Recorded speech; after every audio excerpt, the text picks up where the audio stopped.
Hello students, हम लोग plant taxonomy में पुष्पक्रम के बारे में पढ़ रहे हैं। पिछले क्लास में हमने रेसिमोस पुष्पक्रम के टाइप देखे थे। आज हम साइमोस पुष्पक्रम के बारे में बात करेंगे। देखिए, साइमोस पुष्पक्रम के जो 3 विशेष लक्षण होते हैं वो हमने पढ़ रखे हैं।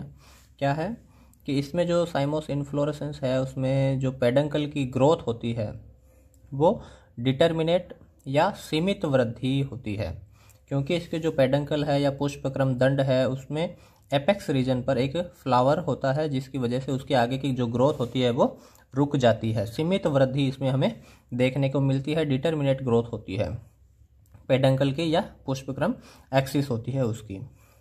सेकेंड पॉइंट इसमें हमने देखा था कि इसमें जो ब्रांचिंग होती है वो सिम्पोडियल प्रकार की ब्रांचिंग पाई जाती है। सिम्पोडियल ब्रांचिंग मीन्स उसमें जो ब्रांचेज होगी वो भी उसी क्रम में ग्रोथ करेगी, वृद्धि करेगी। ठीक है, जबकि रेसिमोस इन्फ्लोरेसेंस है उसमें मोनोपोडियल जो ब्रांचिंग है वो देखने को मिलती थी, छोटी शाखाएं उसमें उत्पन्न होती थी। तीसरा इसमें है कि जो यंग फ्लावर होते हैं उनकी स्थिति क्या होती है। ठीक है, तो इसमें जो यंग फ्लावर की जो पोजीशन होती है वो बेसिपिटल होती है। ठीक है, बेसिपिटल क्या होता है कि जैसे ये पेडंकल है या पुष्पक्रम एक्सिस है, इसमें बेस या आधार होता है और एपेक्स रीजन जो ग्रोविंग पॉइंट होता है। इसमें यंग फ्लावर की स्थिति बेस की तरफ होती है तो उसे हम बेसिपिटल कहते हैं।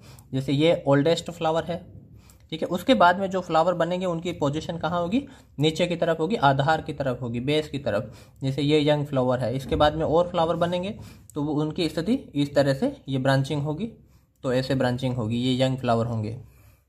तो इनकी लोकेशन कहाँ रहती है, स्थिति कहाँ रहती है, बेस की तरफ होती है। इस कारण यंग फ्लावर की स्थिति है वो बेसिपिटल होती है। जबकि रेसिमोस इन्फ्लोरेसेंस है उसमें जो ये स्थिति होती है वो एक्रोपिटल होती है, एपेक्स रीजन की तरफ यंग फ्लावर होते हैं।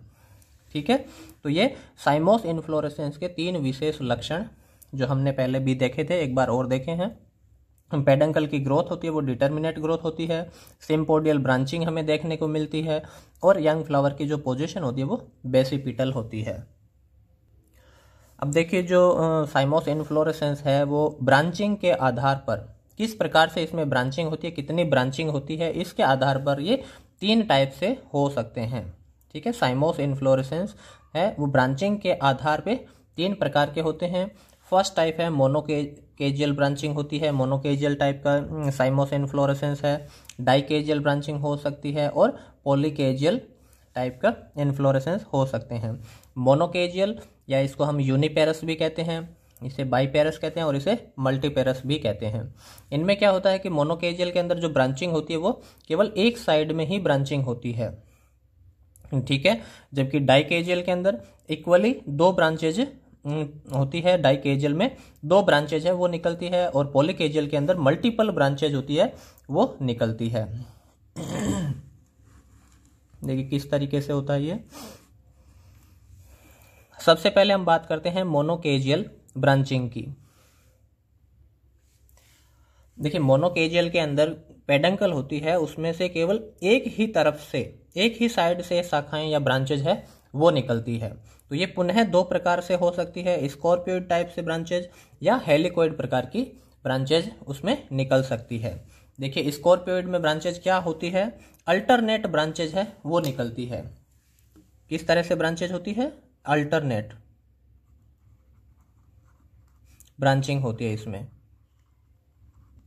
ठीक है, अल्टरनेट ब्रांचिंग कैसे है कि ये मुख्य अक्ष होती है पेडंकल, इसमें से एक बार इधर से ब्रांचेज निकली, दूसरी बार इस तरफ से निकलेगी, थर्ड वापस इस तरफ से और फोर्थ वापस इस तरफ से। तो इस कारण जो इन्फ्लोरेसेंस होता है, पुष्पक्रम होता है, वो एक जिग जैग शेप का की आकृति में बनता है। इस कारण इसे स्कॉर्पियोइड पुष्पक्रम कहते हैं। साइमोस टाइप में कौन सा होगा, स्कॉर्पियोइड साइम टाइप का पुष्पक्रम हम बोलते हैं। इसका एग्जाम्पल है रेननकुलस के अंदर इस तरह से मिलता है, गोसिपियम स्पीसीज है उसमें स्कॉर्पियोइड प्रकार का इन्फ्लोरेसेंस देखने को मिलता है। जबकि जो हेलिकोइड प्रकार का इन्फ्लोरेसेंस होता है उसमें जो ब्रांचेज होती है वो केवल एक ही तरफ से, हमेशा एक ही डायरेक्शन में होती है। जैसे ये मुख्य अक्ष है, इसमें से यदि राइट साइड से ब्रांचेज निकल रही है तो सारी ब्रांचेज है वो राइट साइड से ही निकलेगी, और इस प्रकार एक साइक्लिक मैनर में पुष्पक्रम दंड है वो पुष्पक्रम है वो दिखाई देता है। वो ब्रांचिंग इधर से भी हो सकती है और इस तरफ से भी हो सकती है। जैसे अगर इस तरफ से होगी तो सारी ब्रांचेज है वो इसी डायरेक्शन में निकलेगी और इस तरीके से एक साइक्लिक संरचना का निर्माण होता है जिसे हम हेलिकोइड स्ट्रक्चर बोलते हैं। इसे हम हेलिकोइड साइम पुष्पक्रम कहेंगे।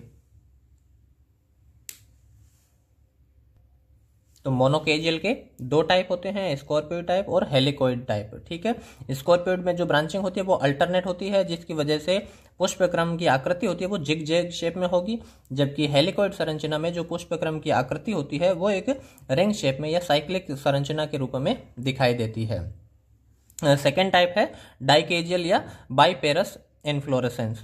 ठीक है, जो डाइकेजियल टाइप होता है इसके अंदर जो ब्रांचेज होती है वो दो ब्रांचेज निकलती है।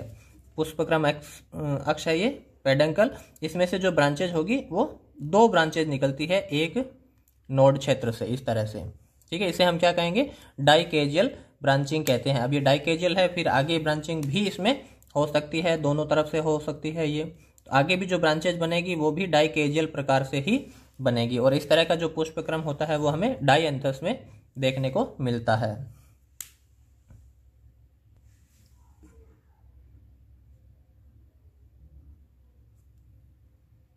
ठीक है, डाइकेजियल में दो ब्रांचेज निकलती है, मोनोकेजियल में केवल एक ही तरफ से ब्रांचेज है वो निकलती है।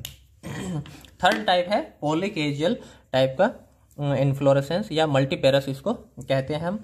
इस प्रकार से जो इन्फ्लोरेसेंस है उसमें एक क्षेत्र से दो ब्रांचेज न निकलकर मल्टीपल ब्रांचेज निकलती है। दो से ज़्यादा ब्रांचेज अगर निकलती है एक रीजन से तो उसे हम बोलेंगे पॉलीकेजियल टाइप का इन्फ्लोरेसेंस, और ये हमें देखने को मिलता है कैलोट्रोपिस के अंदर।